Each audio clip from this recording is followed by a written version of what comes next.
बिहार चुनाव के लिए पुरजोर प्रचार हो रहा है। राजनीतिक पार्टियां अपने अपने स्तर पर अपने दिग्गजों को बिहार की अलग अलग विधानसभाओं में भेज रही है। इसी तरह से उत्तर प्रदेश के सीएम योगी आदित्यनाथ बिहार के सीवान में एक रैली में पहुंचे, जहां पर उन्होंने रैली में अपने संबोधन के दौरान उत्तर प्रदेश के सीएम योगी आदित्यनाथ ने कहा कि इस निर्वाचन क्षेत्र से आरजेडी उम्मीदवार देश और दुनिया भर में अपने परिवार की आपराधिक पृष्ठभूमि के लिए जाना जाता है।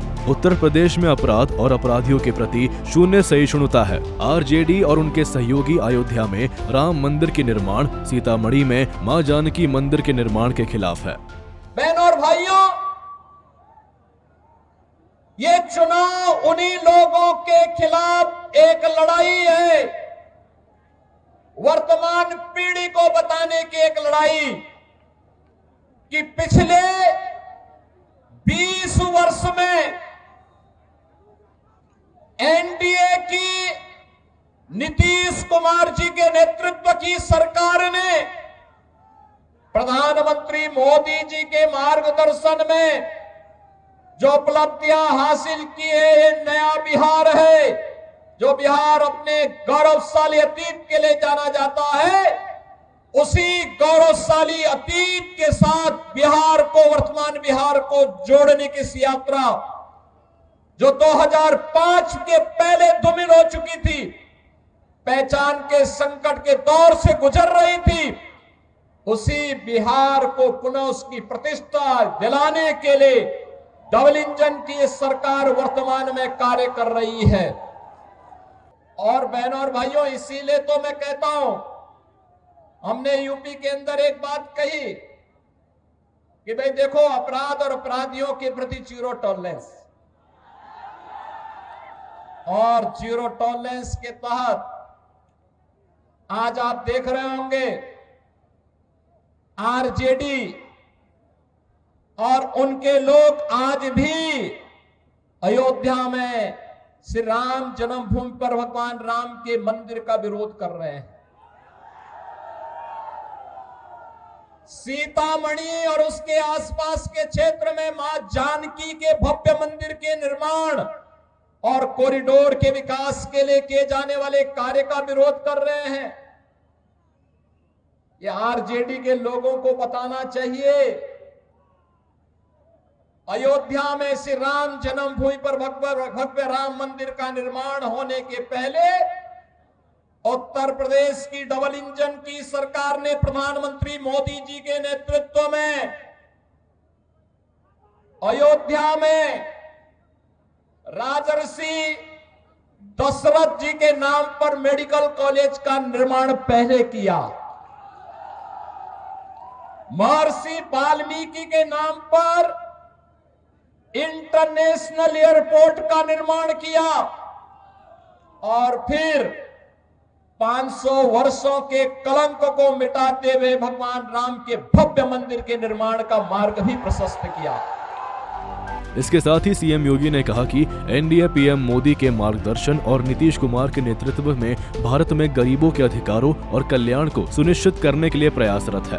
तो वहीं इस दौरान उन्होंने गृह मंत्री अमित शाह के घोषित 2026 तक माफिया के उदय को रोकने और नक्सलवाद और माओवाद को समाप्त करने की आवश्यकता को भी बताया।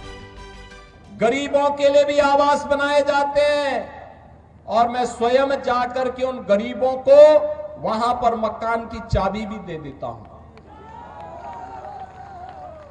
बहनों और भाइयों, पहली बार आपने देखा होगा देश के अंदर गरीब को उसका सही हक मिला है।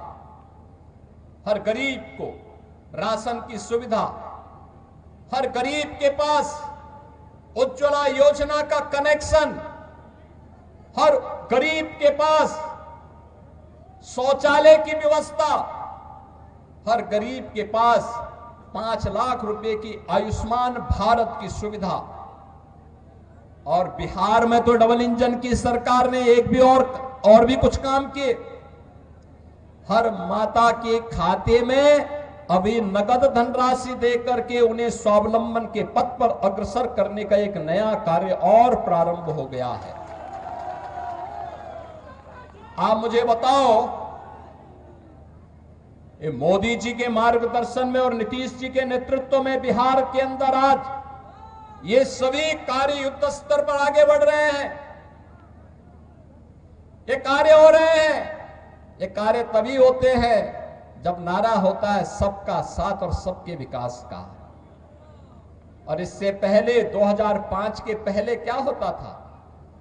सबका साथ लेकिन परिवार का विकास, एक परिवार का विकास होता था। अब उस परिवार के विकास को भी पीछे छोड़ करके फिर से ये लोग दोहराना चाहते हैं कि सबका साथ तो हो लेकिन माफिया का विकास हो। फिर से माफिया को पनपाने का कार्य हो रहा है। बहनों और भाइयों, माफिया को पनपने नहीं देना है। माफिया को पनपने नहीं देना है। दुनिया के अंदर से कम्युनिज्म समाप्त हो गया है और देश के यशस्वी गृह मंत्री अमित शाह जी ने घोषणा की है कि मार्च 2026 तक भारत से नक्सलवाद और माओवाद पूरी तरह समाप्त हो जाएगा। तो याद करना, नक्सलवाद और माओवाद को समाप्त करने के लिए डबल इंजन की सरकार चाहिए। हमें ये माले नहीं, वहां पर वह सीट लोक जनशक्ति पार्टी को चाहिए, एनडीए को चाहिए। और इसी प्रकार से रघुनाथपुर सीट ये जेडीयू एनडीए को चाहिए। इसके लिए आज आप सबसे अपील करने के लिए मैं आया हूं आपसे। बहनों और भाइयों, हमें अपराधी नहीं, हमें माफिया नहीं, हमें गांव, गरीब, किसान, नौजवान, महिलाओं और विकास के कार्यों को प्रभावी ढंग से आगे बढ़ाने वाला जनप्रतिनिधि चाहिए।